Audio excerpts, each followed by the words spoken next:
اعوذ باللہ من الشیطان الرجیم بسم اللہ الرحمن الرحیم وبہ نستعین وہو خیر المعین ثم الصلاة والسلام علی اشرف الانبیاء والمرسلین وعلی آلہ الطیبین الطاہرین المعصومین۔ محترم و مکرم سامعین و ناظرین گرامی قدر، السلام علیکم ورحمۃ اللہ وبرکاتہ۔ انشاءاللہ امید کرتے ہیں کہ آپ سب سامعین و ناظرین اللہ تبارک و تعالیٰ کی حفظ و امان میں ہوں گے۔ جیسا کہ ہمارا سلسلہ کتب اربع اور ان کے مؤلفین کے تعارف کے متعلق چل رہا تھا، تو اسی سلسلہ کی آخری ویڈیو کے جو تعارف تہذیبین یعنی تہذیب الاحکام اور الاستبصار اور ان کے مؤلف علیہ الرحمہ شیخ الطائفہ جناب شیخ طوسی علیہ الرحمہ کی مختصر سے تعارف کے متعلق آج ہم آپ کی خدمت میں حاضر ہوئے ہیں۔ سب سے پہلے تہذیب الاحکام کے جن کے متعلق یہ کہا جا سکتا ہے یا ہماری کتب اربع کی جو لسٹ ہے ان میں سے ایک کتاب تہذیب الاحکام ہے کہ جسے لکھنے والے، جسے تالیف کرنے والے خود شیخ الطائفہ شیخ محمد بن حسن الطوسی علیہ الرحمہ ہیں۔ اصل میں یہ کتاب المقنع شیخ مفید علیہ الرحمہ کی کتاب ہے کہ جس کی شرح لکھی ہے شیخ الطائفہ نے، اور اس کتاب نے اتنی فضیلت حاصل کی کہ یہ ہماری معتبر ترین 4 کتب میں سے ایک کتاب کا درجہ حاصل کیا۔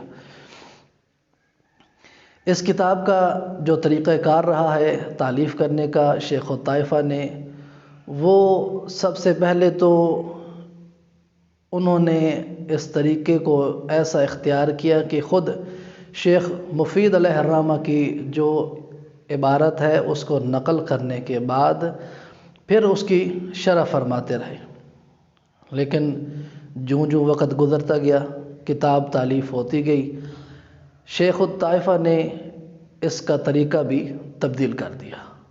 انہوں نے فقط احادیث کے نقل کرنے پر ہی اکتفا فرمایا۔ وجہ اور علت انہوں نے خود اس میں بیان فرمائی۔ یہ فرمایا کہ میں نے اس لیے اس کتاب میں فقط احادیث کو نقل کرنے پر اس لیے اکتفا کیا ہے کہ کہیں کتاب اتنی لمبی نہ ہو جائے، خوف طوالت کی وجہ سے میں نے فقط اور فقط احادیث کو نقل کرنے پر ہی اکتفا کیا ہے۔ اسی وجہ سے ہم اس کتاب کو فقط کتاب احادیثی نہ کہیں بلکہ اس کو فقہی اور استدلالی احادیثی کتاب کہیں تو یہ اس کے لیے بہتر اور موزوں ہوگا۔ اور اس کتاب پر نظر رکھنے والے، مطالعہ کرنے والے، شوق مطالعہ رکھنے والے افراد اس بات سے بخوبی آگاہ ہیں کہ یہ کتاب کہ جو شیخ الطائفہ نے تالیف فرمائی، شرح کی، یہ آدھی تو خود شیخ مفید علیہ الرحمہ کی زندگی میں ہی تالیف کی، انہوں نے شرح کی اس کی، اور کچھ ان کی زندگی کے بعد یعنی ان کی وفات حضرت یاد کے بعد انہوں نے اس کتاب کو تالیف فرمایا۔ دلیل کیا ہمارے پاس؟ خود ہی اسی کتاب میں کئی ایسے مقامات ہیں کہ جہاں پر ابتدا میں شیخ طوسی علیہ الرحمہ جب بھی اپنے استاد محترم شیخ مفید علیہ الرحمہ کا ذکر فرماتے تو آخر میں یہ کہتے ایّد اللہ تعالی، یعنی شیخ مفید علیہ الرحمہ کے نام کے بعد یہ ذکر فرماتے۔ اس سے واضح پتہ چلتا ہے کہ وہ اس وقت تک زندہ ہیں جب تک ان کے لیے یہ دعا کی جا رہی ہے۔